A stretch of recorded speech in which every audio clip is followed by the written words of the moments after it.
One of the things, Jane, that I have noticed on the rise over the last few years, and it's been talked about in the news, it's all over social media, coaches are talking about it, psychologists are talking about it, HR consultants are trying to wrestle with how do they deal with workplaces that are dealing with this, is the whole area of burnout. It's a bit of a hot topic at the moment, and I'm wondering, from your perspective, is there things in our world around our boundaries and the way we order our world that is particularly making us vulnerable to burnout, do you think?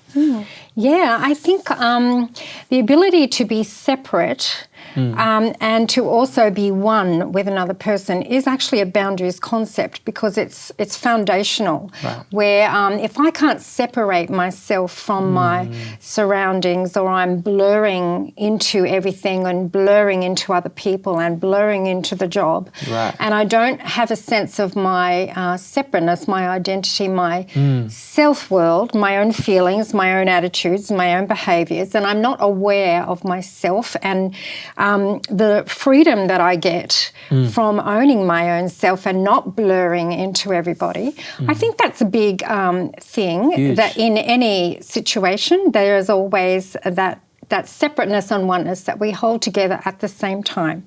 Right. And that's the foundations of personality, way, way back in bonding and separateness. The little 2-year-old who says, no, Mummy and me were the same, but Mummy and me are not the same, because they've learned to separate. So that we take that through the whole of our life. That's amazing.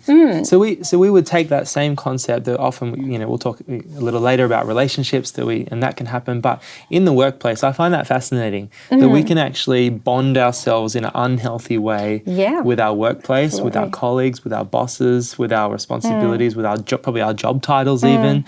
Do you think there's a reason why we're seeing that more and more, that people are doing that more and more over the years? Yeah, I think boundaries are something that have been thought to be perhaps very rigid or something that constrains me, but actually they free me, because I am in my personal world coming out into the world, but I don't lose me. And so when I lose me, I'm in trouble, really, and anxiety rises when I lose me, because we are designed to be in control of ourselves. Like a self-controlled person is more likely to experience love things rather than fear things, because they actually don't cohabit. Fear and love do not cohabit. So I'm walking to the love zone, or I'm walking to the fear zone, and anxiety, as we know, lives over there. But burnout is an interesting topic, because burnout is not the same as tired. Right. Tired, I can feel tired and I can perhaps overwork, or the answer to that is get some rest, to take a holiday or something, and it becomes rejuvenated when I do something about the quantity of my output. Right. But burnout is not about quantity. Burnout is about the quality of what's going on in my life. And so if the quality of what's going on is not good, I will start to experience a drain of emotional energy. And there are some things that are important to have in place. The first one is emotional connection with other people. Right. Isolated people internally, we can be around people but feel actually lonely. Wow. We have to be invested with my heart into what I'm doing and who I'm doing it with. When that's absent, that is a big missing piece of the picture. The next thing is, if I'm I've sort of had a bit of study on this, and the connection part, the part of aligning my gifts and talents to what I'm actually doing, being aware of my personal alignment to something. So would I be right in saying that it's not just about working too hard? No. It's about sometimes approaching our work wrong in a way that isn't setting it up to be sustainable. Yeah. And so sometimes if we're working in a way that is isolated or not, it's a physical work, or it's a work where we're doing the job, but there's no emotional or mental connection with our colleagues, or there's no sense of alignment with our makeup, our gifts, our personality, and that's gonna maybe that could be a trigger for burnout as well. Is that right? Absolutely. And I think this idea that I would have a goal, we need goals in life, and we can be unconscious about them, but if we're not aspiring to something, if we're working in the workplace but we actually have no aspirations to arrive somewhere or to go somewhere, I'm just doing the motion, that's very draining. We're not designed for that. We're designed to have aspiration, to have vision about where we're going and what we're doing something for, and that there's personal purpose in what I'm doing. When all those things are absent, those things do drag down the nature of my work life, the quality of my work life. So if I was someone who's experiencing this and in a job that I hate and feeling like I'm doing something that's totally not in my zone, and I'm not connecting with my colleagues, I'm starting to feel this sense of lack of purpose and burnout. And I was coming to you like, Jane, help me, please, help me. What would you say to me? What would be some practical steps I could take? I think you would.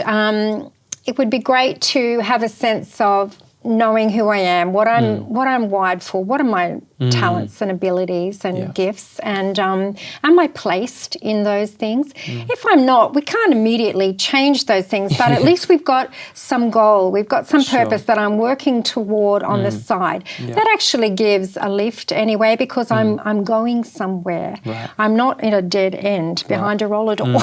Exactly.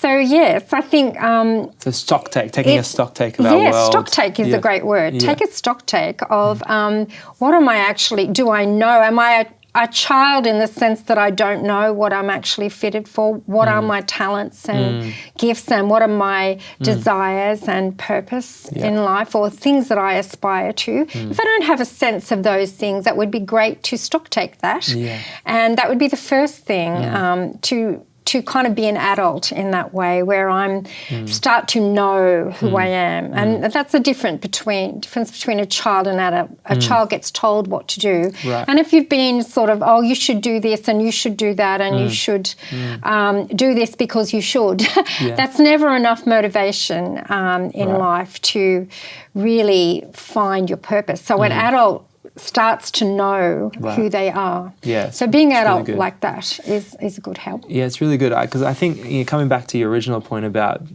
that unhealthy bonding with our work, and where we become one with something that we shouldn't be one with. Yeah. And I think what happens then, my observation is that becomes that definition, and that becomes that identity, which can be really shaky, because if we have a bad day, it means if things are going wrong at work, if something's going wrong internally, or if the boss is upset, then suddenly that affects us more than it should. Yeah. And so I think that's really, really important. Is there ways that we can avoid it? So rather than obviously, if we're in it, we need to recover from it and maybe do some of those steps to get out of it. Is there some boundaries we can put in place to actually protect ourselves in the first place?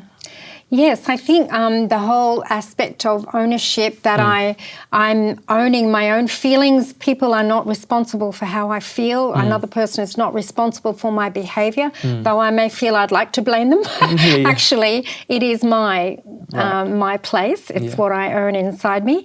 And to be honest about owning, it's a humbling thing. Right. And that always humility is like quite a golden key to anything that you want to go forward in. It's a great thing to stock take and actually not be in denial about my condition. I've noticed, I've just in my own context, I've noticed that can be such a hard step to make, to actually just admit this is what I'm feeling, this is what I'm facing, and get over that pride thing. Is there ways that people that can help people admit it to themselves without shame?